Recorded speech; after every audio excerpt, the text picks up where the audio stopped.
Ricky Jones chairs the Department of Pan-African Studies at the University of Louisville, and he joins us tonight. Professor, thanks for coming on. So, no problem, Tucker. Thank you for inviting me.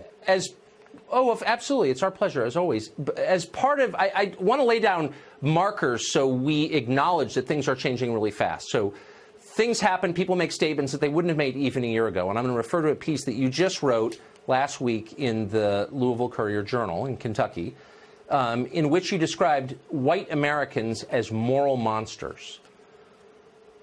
Do you want to live in a world where it's okay for university professors to describe groups of people on the basis of their race as moral monsters? Is that the country that you want to live in? Well, I think your framing of the question is off. I would encourage people to read the piece. It's only an 800-word piece, so it takes 5 to 7 minutes. I didn't call white people moral monsters. Actually, that was the conclusion of the legendary writer James Baldwin. I'm sure some of your viewers are familiar with Baldwin. That was his conclusion after many years in America. And I simply posed the question as to whether or not Baldwin were right when we place some of the behavior along lines of race into historical context. So do I want to live in a world? So let me quote from the piece. And okay, so I would encourage our viewers also, and that's one of the reasons I wanted you to come on, so people would know what is happening out there beyond their own worlds, and that people like you are writing things like this. And I'm quoting, maybe Baldwin was right when he said we are dealing with moral monsters, i.e. white people. How would you feel about a piece that described black people as moral monsters? You would rightly call that racist, wouldn't you? Why is this not the same? Well, you're proof texting and changing the argument by doing so. Again, I would encourage your viewers to read the entire piece. I think we've entered into a dangerous space. Is it okay even to suggest, is it okay to suggest a group of people on the basis of their race are moral monsters? I mean, do you think that a person's race affects his moral standing? One race is better than another?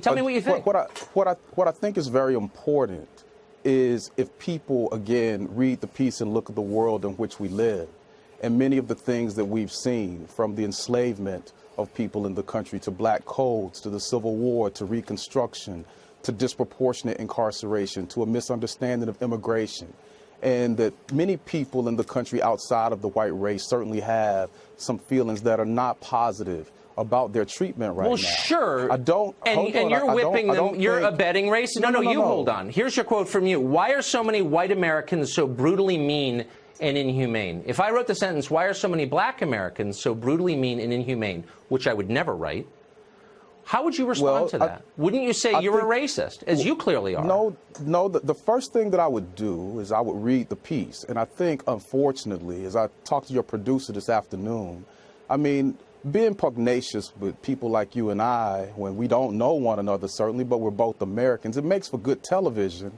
But it doesn't make for people understanding one another. So I think I'm quoting your piece. You tell me, hold on, is this quote incorrect? And don't lay this nonsense on me. Why are so many? Are these your words? Tell me what you meant by it. Why are so many white Americans? I'm being patient with you, but when you start spinning me, I lose my patience. I'm going to be patient with you. I'm going to be patient with you and let you ask and answer the questions if you'd like to, but we'll run out of time because television is certainly a short platform. But again, I encourage people to read the piece. Why are so many white Americans so? You've said that 5 times. Why don't you answer my question, which is, would it be okay for me to write the sentence, why are black Americans so brutally mean and insensitive? If you would, please answer the question.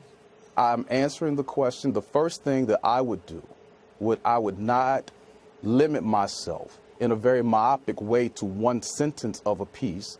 I would endeavor to read the entire piece, which you certainly are intelligent enough to do. It's 800 words, okay? This is not the Republic here. It's only 800 words. So can you account for one sentence in that piece? Can you just answer my question? If I wrote an 800-word piece in which I said, why are black people so awful and morally deficient, what would you think of that? I would not think you were a racist, but I would think that you are racially insensitive if you would take a piece and not look at the genesis of that piece and place it into historical and literary context. And do people who are watching your show and reading the piece, with attacking people on the basis of their race, which is so common on the left now, don't you see yourself as part of the problem, as a driver of race hatred? You don't see that? No, that's not what the piece does. What I find troubling, yes, it does do that. Is I understand many white brothers and sisters may not even be aware of what they're doing.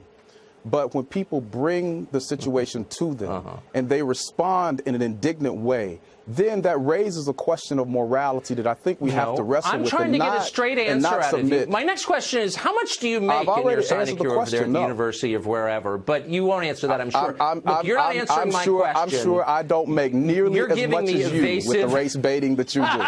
I'm wondering. I would trade my salary for yours any day. I would never say something like this about a racist. But you do every day. I would be ashamed to say something like I you do it every day, and I never would. You do it in a more cursory way, which doesn't really help the discussion. Cursory. You know, Cursory? I mean, so yeah. All right. I think we need Thanks, Professor. Good to see you.